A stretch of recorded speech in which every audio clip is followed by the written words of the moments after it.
So you think your daughter won't be treated the way you treated other people's daughters.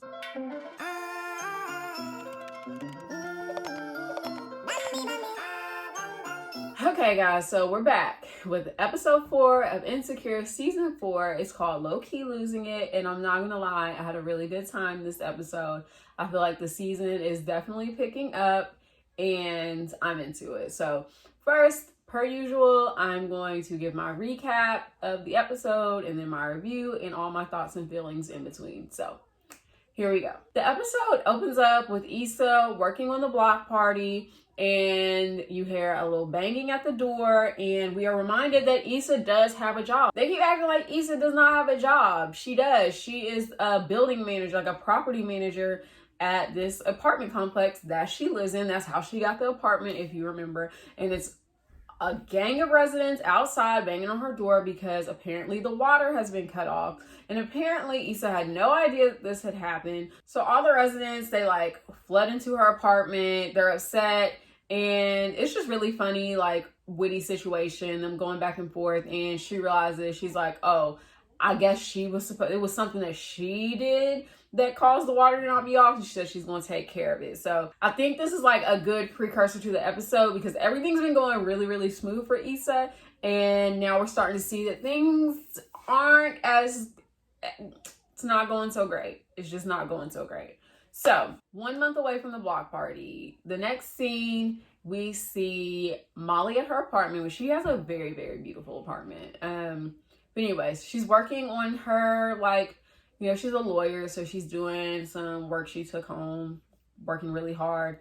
Here, knock on the door, it's Andrew. He shows up, he's pushing all up on her. They go to the bedroom, and she's obviously, her mind is somewhere else. And he's like, look, you're still thinking about work, aren't you? And she's like, yeah. She was like, I think she said, give me till 9.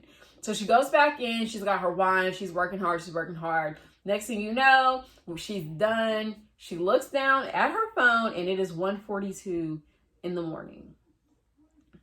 1:42 in the morning. She goes into the bedroom. She wakes him up. And she's like, are you ready now? And I'm just saying, if it was me, not if I was in Molly. Well, if I was in Molly's shoes, first of all, I understand she's really busy at work, and I've never been a lawyer, so I do not know what that entails. But I probably would have went ahead and canceled for the night. Or let him know ahead of time, like, hey, I got a lot of work to do, so, you know, you can come over and chill, but I gotta do this work first. But if I was in Andrew's shoes, if I came over to spend time, and you're like, oh, okay, give me a couple hours, I'm gonna do some work, or however long she said. And then it's 1:42 in the morning, I've already fallen asleep in your bed, and then you come in the room and you wake me up, basically to have sex with me. I mean, I'll probably still do it, but I'll probably have an attitude too later. Like, I'll probably still do it. Still, like, that's a big part of the storyline of the episode. Next, because of Issa, she's in her kitchen. She's working on the block party once again, and she gets a phone call. She answers the phone like, Issa D's office or something like that, pretending to be her own assistant. It's this whole little cute thing she does. It's ridiculous, but it's the printing company, and they want a finalized version or finalized copy of the flyer so that it can be printed. And she's like, okay, I'll get right on it. So from what we can tell, Condola is supposed to be, I don't know if she's doing the flyer, if she was supposed to take a look at the flyer and give like her opinion or what, but we take a look at Issa's phone, and it's all these messages on the right-hand side, which means there has been no response. So the second time I watched the episode, I had to pause it, and I wanted to look at the dates. Last episode was Thanksgiving, right? The first message was November 30th, and then there was a couple messages in between. And they're not all about the block party, though. Like, one of them was about, like, natural hair care, but it's all Issa. December 6th, which is about a week or so, about a week after the whole Thanksgiving thing happened with Condola and Lawrence. So from what I gather, Issa has not talked to Condola since that happened. So that's important because regardless of their friendship thing, if they're 1 month away from the block party and they're working on this together, whatever Condola got going with Lawrence, that should not interfere with whatever's going on with the block party. But whatever. Issa tries to call her. Condola sends her straight to voicemail. Issa texts her like, hey, I called you. Next, they show Molly working late at work, and she is sitting in with two other associates, partners, I don't know, women who work at the law firm. They're all working very hard. They're laughing, kikiing, joking. I don't know, this fine boy named BJ pops in. So BJ pops in like, hey, I'm gonna head out. Then he says he don't go by BJ no more. He goes by Bennett. They make a little laugh, about how fine he is, and Molly might be, you know, swimming around in that. And I wouldn't be mad if she was. It's like if she used to be his mentor, and she tells them that she does not believe that he's into black girls, that he is into white girls. The important part of this segment, they are kind of talking about, the women are talking about how like they've been working so much and their schedule's been crazy, and how difficult it has been to like kind of balance their personal life with it. One of the women, I don't know if she's married or what, but she has children and her partner is a teacher, and she's like, I have to get home right now. The other woman is like, oh, I can stay later. So then Molly's like, I guess I'll stay late too. She like, hey, aren't you supposed to like, are you sure you want to stay late? Aren't you supposed to go to like a listening party? And Molly's like, no. That's like, she starts bragging on her man, saying how like their relationship's so great and he totally understands and all of this, which at this point, which I've always known this kind of about the Molly character. My nose ring, sorry for everyone. It's just refusing to stay inside. Molly is very much a part of the image game. She's more concerned with the actual image of things than the reality. So Molly basically texts Andrew and blows him off to work. So next, Issa is driving in the car and she's listening to an audiobook of Michelle Obama's Becoming. So Michelle Obama's basically like, you have to define yourself before anybody else can define you for you. I mean, I'm sure she said it in much more eloquent, educated terms, but that was the gist of it. As she's parking, she sees a parking spot on the street, and as she's backing into it, Michelle Obama's talking about like friendships with women. As this is happening, Molly's trying to pull into the spot. So they have like this, like all this tension fighting over this parking spot, which it was both of their fault because they both were just, it was like perfect example of their current relationship, friendship. They just keep assuming instead of communicating. Issa says, oh, I'm going. Of course, Molly takes it as she's going to drive off. Issa meant it as in, I'm going to park here. She should have said, oh, I'm about to park here. Which, in my opinion, in my expert driving opinion, if you see somebody backing into the parallel spot, in my opinion, they had to have seen it first, so it's their spot. I mean, I'm not an aggressive driver either, and I'm also from the country, so I just feel like city drivers don't feel that way. But Molly's not doing that. She's like, got an attitude. Issa decides to concede and just drive around. They get out the car, funny, but kind of rude comments to each other. And then they discuss, Molly asks like, hey, did I leave my yoga mat at your house? And Issa's like, I don't know, I'll check for you. And they apologize. So they're both like acknowledge like they haven't been able to keep up with their self-care Sunday, but they've both been really busy. Molly's busy at work and Issa's busy with the block party. They ask like, hey, do you still want to do it? And there's like this silence, and they both agree they still want to continue it. Just when they're a little less busy or when there's a better day for it. So Tiffany and Derek had the baby. We see Lawrence and Derek upstairs in this beautiful nursery for, I think the baby's name was Simone. Beautiful nursery for this beautiful baby, and they're kind of just like basking in the glow of the baby. And Lawrence is like, how does it feel to be a dad? Or I don't know, he's at something like, how does it feel to have a little girl or something like that.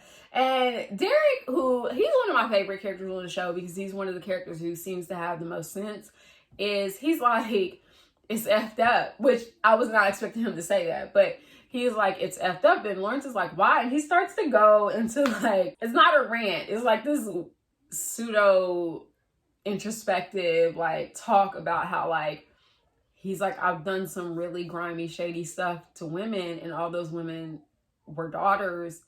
And now I have a daughter and somebody's going to do those same things to my daughter. I'm glad they showed how ridiculous that is. That so many men relate treating women like an actual human being in person with like, oh, well, I have a sister, so I would never hit women, or I have a mom, so I would never hit women or treat women. It's like, you should just not do it because it's wrong.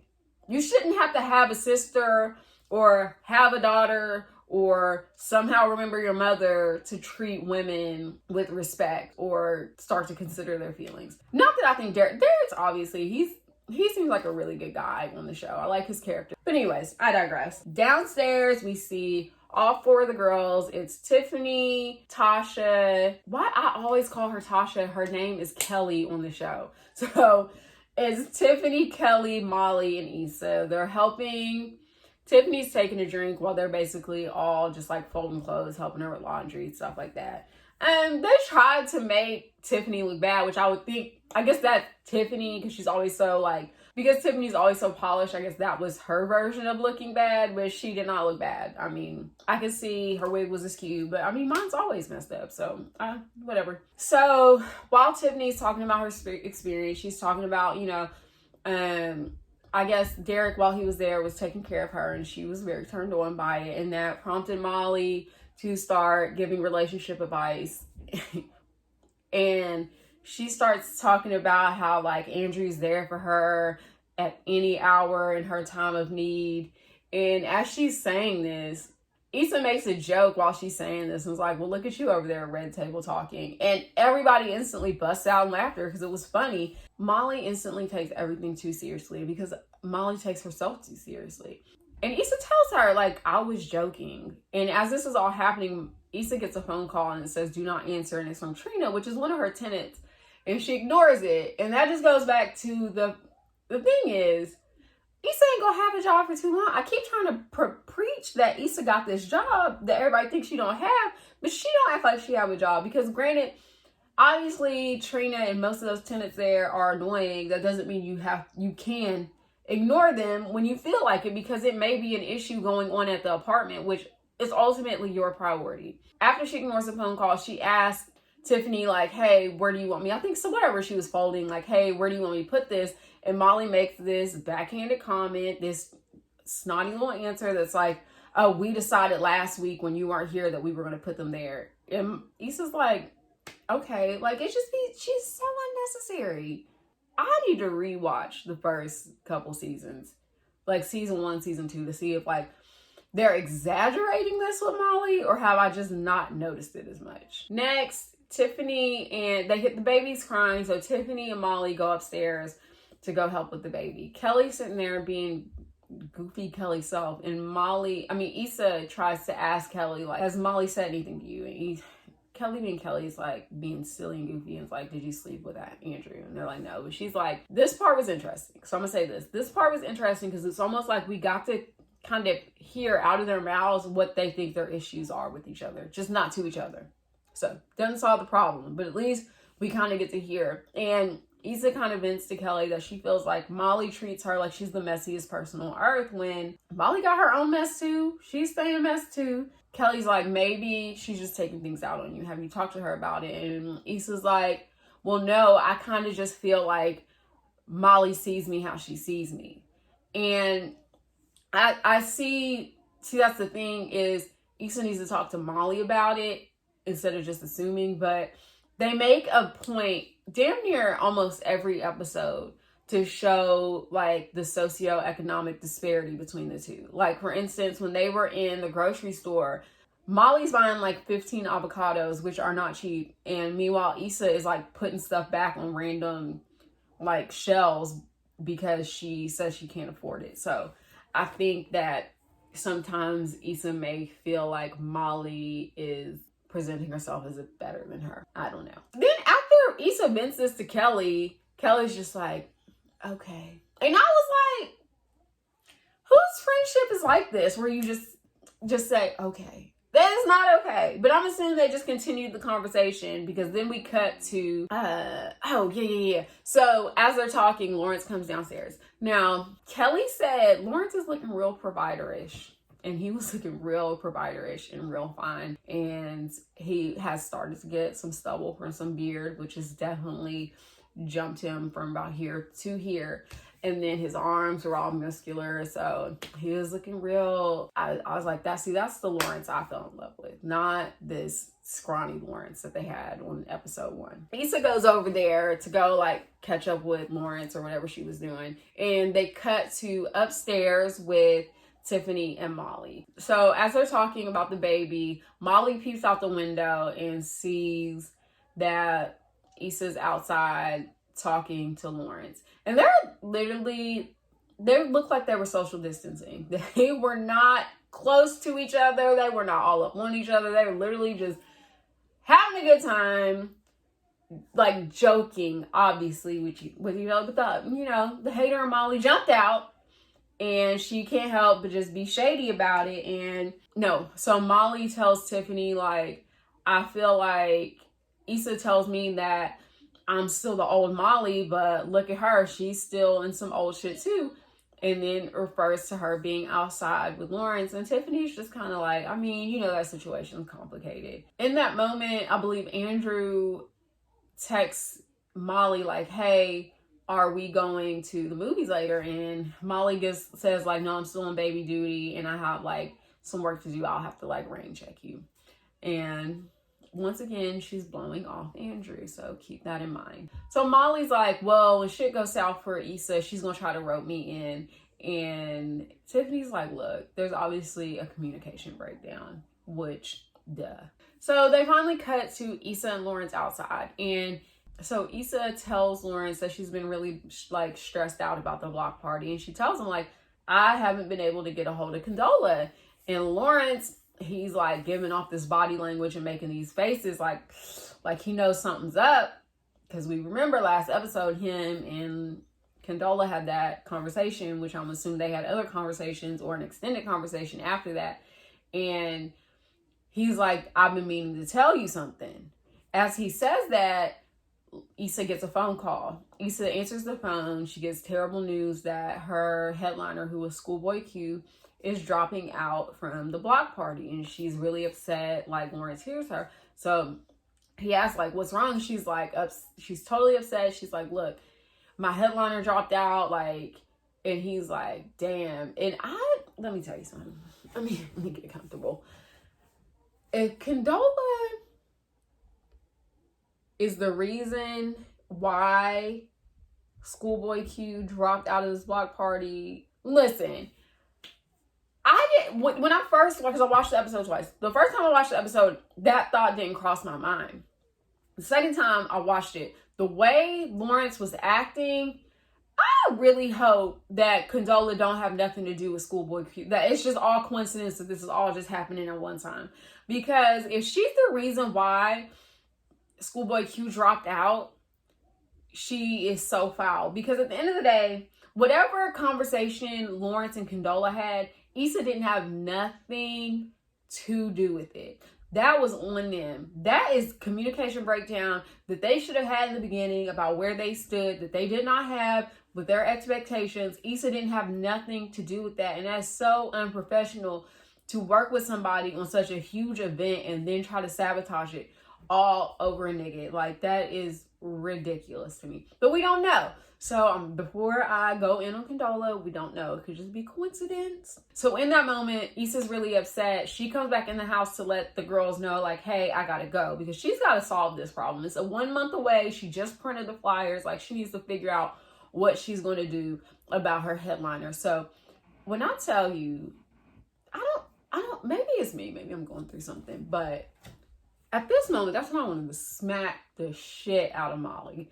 Because she kept doing this at least 2 to 3 times in this scene. And it ran straight through me both times that I watched it. So Molly's assuming that, I guess, Issa's running off to go, like, I guess, meet up with Lawrence or something to do with that. It don't even have nothing to do with Lawrence. She makes this eye contact with Tiffany, and Tiffany's like, So next scene, we see Issa at home, and she's trying to have like a funny mirror talk that the show is basically known for.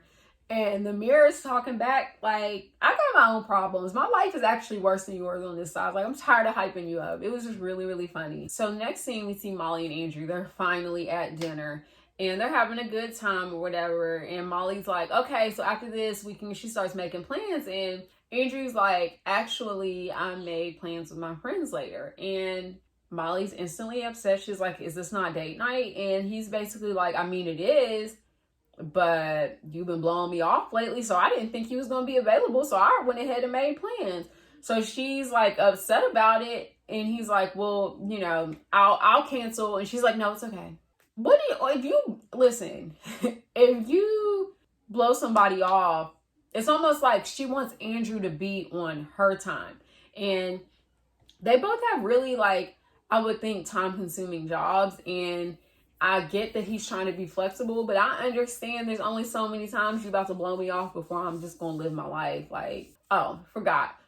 So when Issa was at her house, she was trying to like look for potential headliners, and she starts trying to DM Beyonce like, hey girl, and it was like, Beyonce ain't coming to the block party.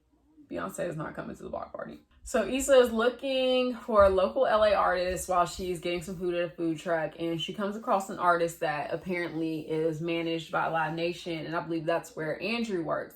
So she has this idea to call Molly and ask Molly for a favor. So as she's calling Molly, Molly's at work. Molly is reluctant to answer the phone, but she goes ahead and answers the phone. Molly starts telling her how stressed she is about work, and Issa like totally ignores what she's saying. She's like, yeah, sorry to hear that, which was so rude. And she's like, yeah, sorry to hear that, but I need you to do me a favor. I found this artist is managed by Live Nation. Can you ask Andrew to maybe he can like get in on the block party?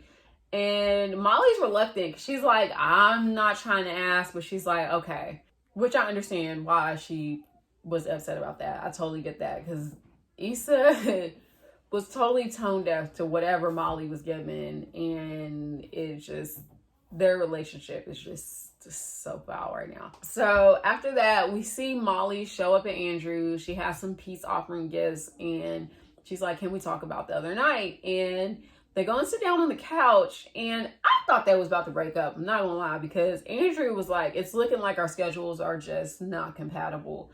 And Molly's like, but we can work on it, right? And then he's like, he says he wants to. So they kind of have a conversation. Molly admits that like she's not used to getting this far in a relationship. She's usually messed it up by now, and this is new to her, having to even balance work in a relationship that she's like committed to and wanting to like move forward with.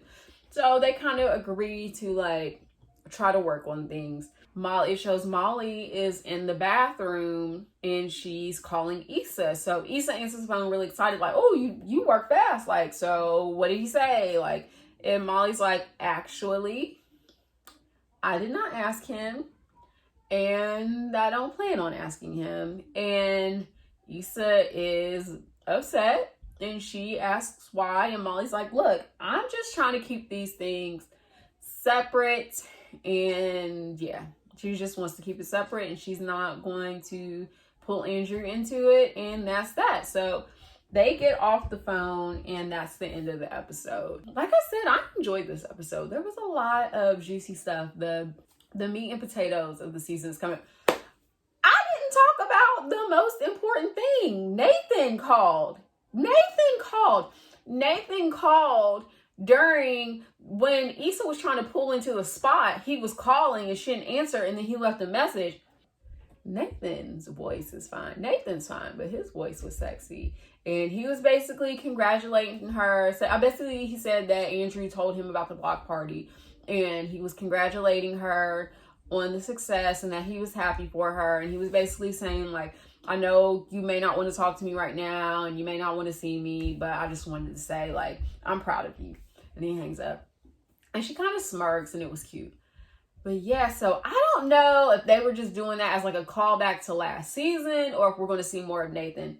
Nathan's fine, but what he did was fucked up. But we don't know. Also, why don't Issa call Daniel? Wasn't in the first season Daniel working with Ty Dolla $ign? I'm sure he works with other artists, even if they're not big artists, even just like local artists. Why don't Issa call Daniel? So the preview for next episode, I did a little recon, and they showed the flyer, and the flyer no longer has Schoolboy Q's name on it, and it just says local vendors. So I don't know if they decided to just have DJ or what they decided to do. But what I will say is it looks like the block party looks successful. I don't know how it turns out, because obviously we'll see how the episode turns out. But it looks like there was people there, so I really hope Condola, it's wrong of her to just disappear on Issa like that. And if you are going to decide to back out, she should have enough balls to notify Issa, whether it's in an email, a text, call, something. Let her know I'm no longer comfortable working with you or whatever. The reason why she wouldn't do that is because she knows it's wrong. But even if she did that, that's better than just leaving her out to dry and just ghosting her. But that's my recap of this episode 4 of Insecure, Lowkey losing it. I liked it. I enjoyed the episode. If you enjoyed the episode, or if you noticed some things that I didn't notice, or maybe I'm wrong about something, just leave them in the comments below. Follow me on Instagram at Ugly Witty, Twitter Ugly Witty, pretty much everything Ugly Witty. Like the video, subscribe to my channel, and I'll see you next video. Bye.